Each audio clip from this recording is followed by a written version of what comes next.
the simplest way to calculate ROI. There's a really simple way to calculate ROI for somebody, particularly if you're in a B2B space. And that's what we're covering in today's episode of the Daily Sales Message podcast, where every single day I share a piece of simple and actionable advice that's designed to help you feel more confident and sell more stuff too.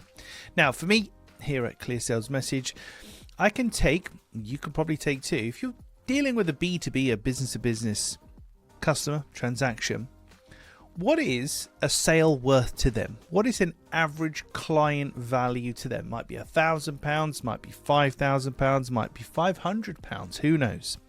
But if you can find out what that is, and you can then reframe the ROI, the return on investment of your offering using that. So for Clear Sales Message, it might be if your average transaction value is £20 per client, then you've only got to sell one extra client and it's paid for itself.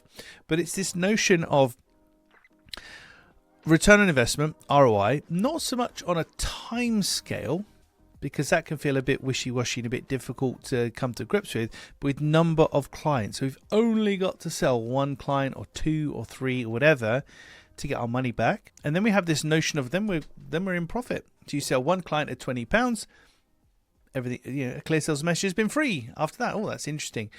So it works in two ways. The first way it works is it simplifies down the return on investment calculation. Oh, it's only one client or two clients, whatever it happens to be. And obviously if it's 27 clients, then you probably should be using this to calculate ROI because it's a bit too many. But if it's one or two, and then the second notion of it feels free now.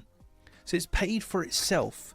Everything else is profit, and there's this exponential upside, and that's really attractive to buyers. So that for me is the simplest way to communicate ROI, return on investment, to a potential buyer, but a B2B buyer.